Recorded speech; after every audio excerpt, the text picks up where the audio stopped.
Ada beberapa pertanyaan, saya coba jawab dulu ya, dari Antam Medco. Antam Medco. Nah, sebenarnya gini ya, kalau kayak Antam, kita bisa lihat ya teman-teman ya, dia sebenarnya juga di area support, dan waktu di area support juga dia responnya lumayan ya, ada kayak rebound dari area support ya, apalagi setelah dia closing gap di sini ya.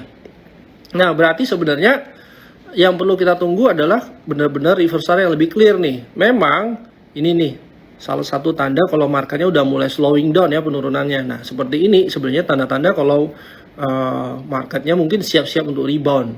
Nah, tinggal dia reboundnya sampai kapan. Ada berapa cara untuk lihat dia punya target kenaikannya. Satu, sebenarnya kita bisa lihat dari gap yang ada di sini nih. Nah, gap di sini bisa jadi target kenaikannya dia ya.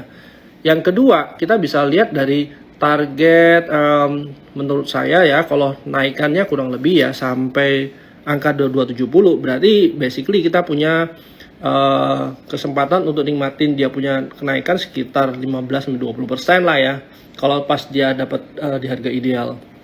Nah, ini kalau untuk Antam sih. Jadi menurut saya kalau Antam ya, since kemarin komoditi udah pada turun banyak ya, kita udah bisa ngelihat hampir ke bottom ya, harusnya akan ada efek rebound yang bisa kita ikutin untuk mantulnya ya. Jadi kalau semuanya untuk Antam ya, saya masih ngelihat harusnya masih menarik sih Antamnya ya, kalau dari technical. Kalau dari Medco, coba kita lihat Medco juga hampir sama ya, daerah sini sih mendekat-dekat support ya. Apalagi kalau kita lihat di sini ya. Nah, ini sebenarnya tanda-tanda kalau market itu sebenarnya nggak kuat turun nih. Kenapa? Kalau kita bicara nggak kuat turun, berarti harusnya dekat-dekat support ya. Kadang-kadang kita ngelihat kayak pattern reversal atau candle reversal atau apapun lah yang berbau reversal, itu nggak mungkin out of nowhere terjadi di tengah-tengah. Bukan nggak mungkin ya, mungkin. Tapi sebenarnya menarik adalah dia kejadian di mana? Kejadiannya di support kah? Kejadiannya di resisten kah?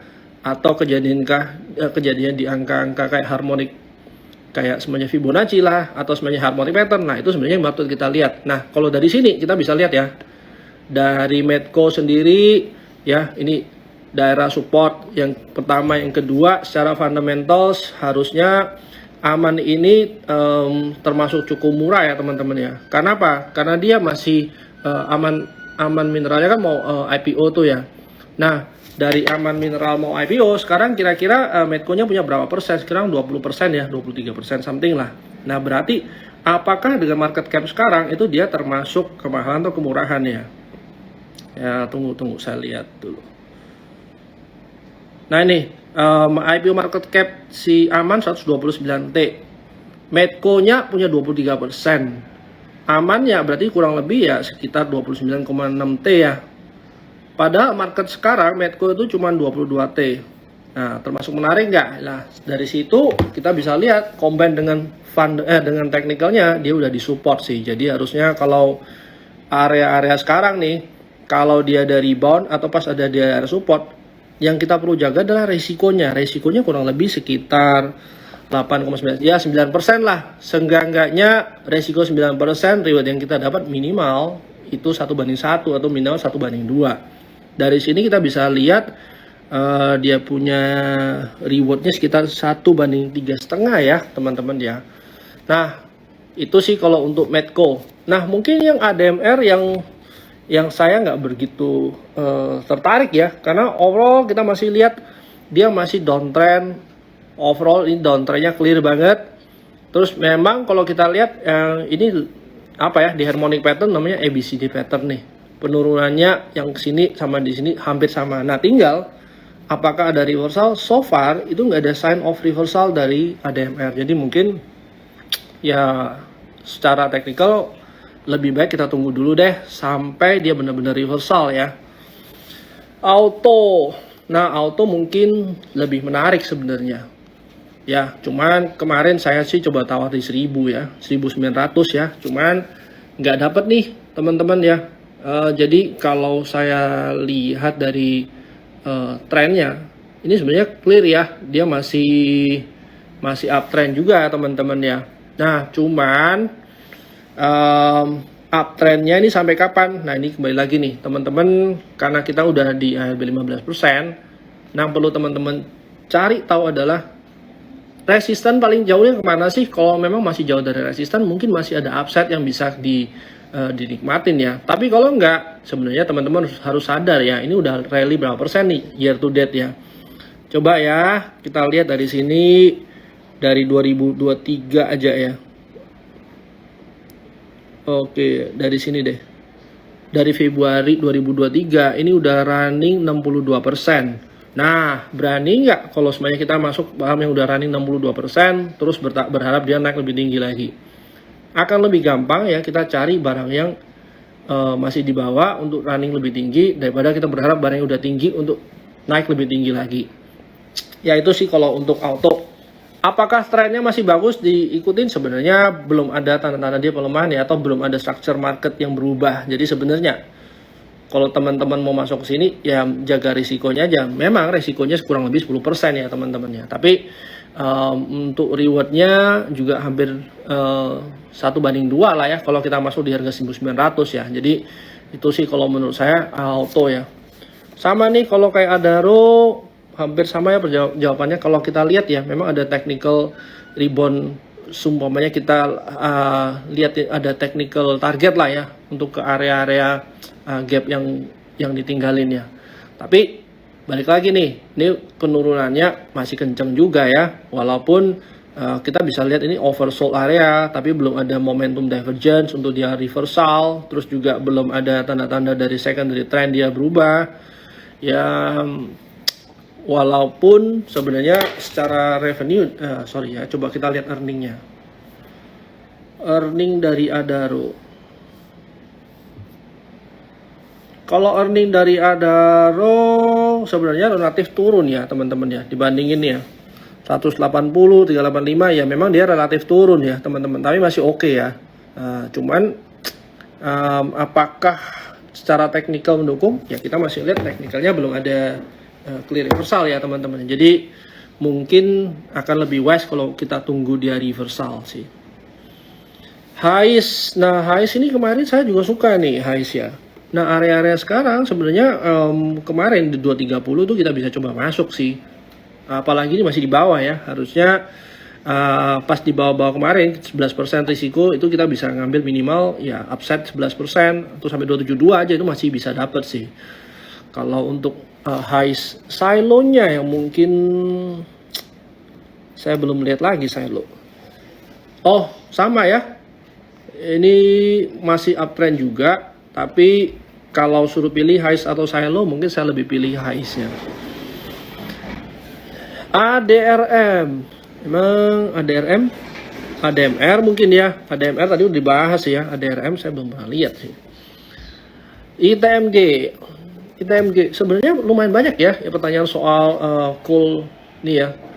ITMG clear, ini masih downtrend, nggak begitu menarik. Coba deh ya kita lihat semuanya kayak dari indeks coal-nya.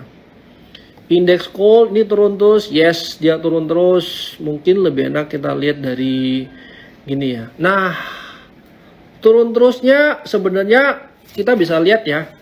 Di sini memang support, area support ya. Apakah kalau dia break sama support ini berarti dia ganti trend? Belum tentu.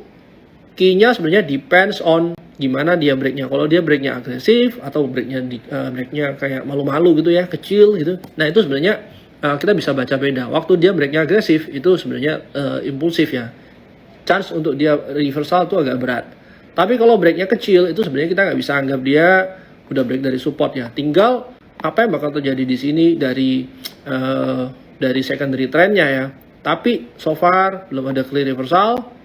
Ya kita bisa lihat juga untuk market atau di industri yang sama gimana ya.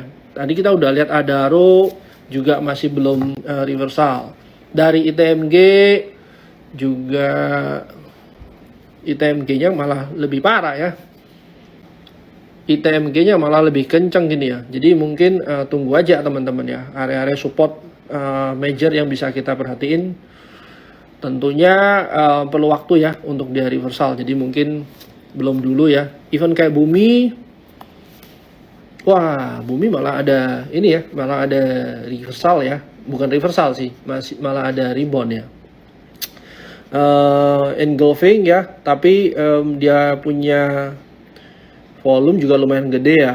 Tapi kembali lagi ya, ini bisa aja buat lower high. Jadi harus lebih selektif ya teman-teman ya. Pas market lagi seperti ini ya, pas market lagi bottoming, waktu bottoming itu chance orang untuk masuk ke barang yang mid to small cap atau small cap itu lebih kecil. Jadi lebih baik kalau teman-teman seperti ini ya, defensif, akan lebih wise kita masuk barang-barang LQ45 karena flow untuk masuk ke sana jauh lebih gampang daripada kita masuk ke barang-barang yang nggak begitu liquid ya.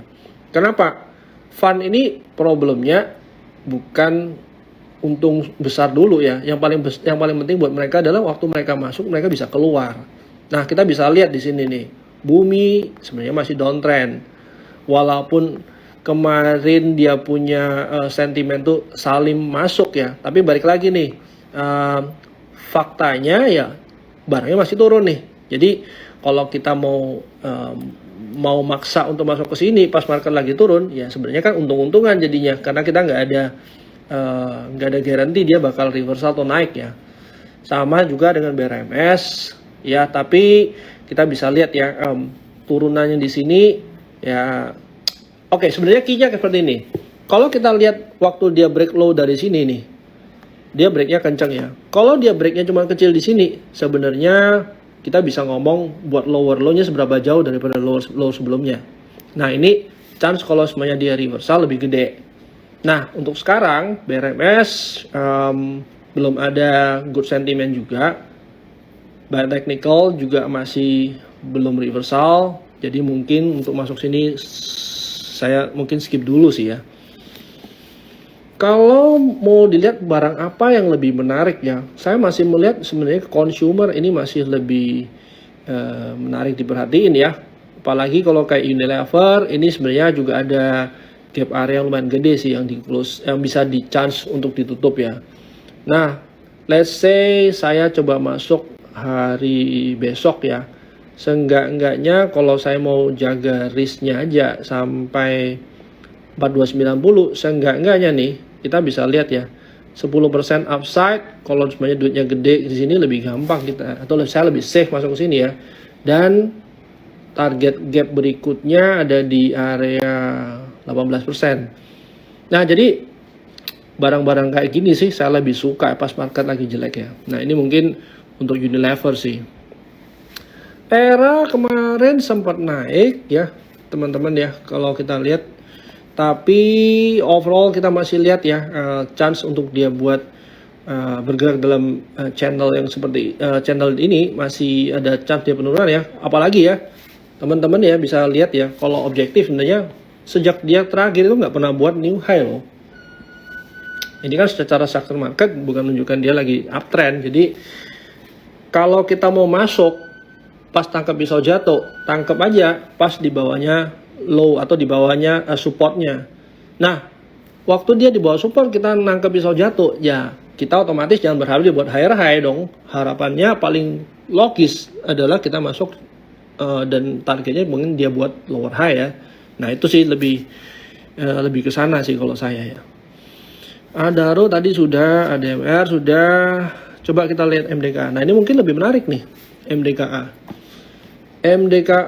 Nah ini cara salah satu emiten yang pergerakannya udah mulai lambat nih ya. Kita lihat ya. Gimana sih cara tahu lambat atau enggak? Nah, kita bisa lihat lambat atau enggak itu kalau semuanya warnanya udah ganti. Ini kayak merah hijau, merah hijau, merah hijau, ya merah hijau, ya biasanya dia lebih lambat. Nah tinggal habis merah hijau dia gimana? Ya ini sebenarnya indecision ya teman-teman ya. Teman-teman bisa lihat banyak doji di sini. Nah, apakah nanti volumenya tambah gede atau enggak? Memang ada volume peningkatan ya, tapi memang belum ada new high di sini ya. Nah, kapan dia buat new high itu mungkin barusan kita menarik untuk dibahas ya, untuk kita masuk ya. Nah, tapi di sini kita bisa lihat ya, ada 19% target untuk closing gap. Nah, mungkin kalau teman-teman lihat 19% upside minimal, risknya jangan sampai 19% ya. Atau teman-teman bisa taruh aja di sini, misalnya kita masuk besok, terus dengan asumsi dia closing gap, terus kita lihat ini kan berapa nih 5% ya, taruhlah 10% untuk kita punya risk. Nah, seenggak-enggaknya dengan plan seperti ini kita bisa tahu nih. Paling gampang itu kita lihat risk ya teman-teman ya. Karena kalau reward lebih besar dari risk aja kita cuan ya. Nah, mungkin itu sih kalau cara gampangnya. MPMX sebenarnya juga saya masih tunggu di 1075 sih teman-teman. Kalau area sekarang belum menarik ya teman-temannya, apalagi kemarin turunnya juga kencang juga ya. Nah, mungkin tipsnya adalah kita anggap dia punya penurunan sama dalamnya nih kayak gini. Waktu turun berarti 16%, seenggak-enggaknya kalau next penurunan sama-sama 16% nih, berarti 10.35 lah kalau kita masih mau nangkep pisau di sana ya. Ingat ya, tadi kalau kita lihat ya, pas marketnya lagi agresif turun, sebenarnya kita jaganya bukan di support, tapi di bawah supportnya untuk ngambil reboundnya. Jadi itu kalau untuk MPMX. But lumayan ya pergerakannya. Kalau teman-teman yang ngikutin kita punya market talk, itu sebenarnya bird kemarin 1640 itu sempat area entry sih teman-teman ya. Seenggak-enggaknya sekarang 17%, harusnya kita udah mulai taking profit ya. Masih tunggu next wave lagi kalau pas dia lagi pullback ya. Anyway, kalau harga sekarang suruh masuk mungkin nggak dulu sih.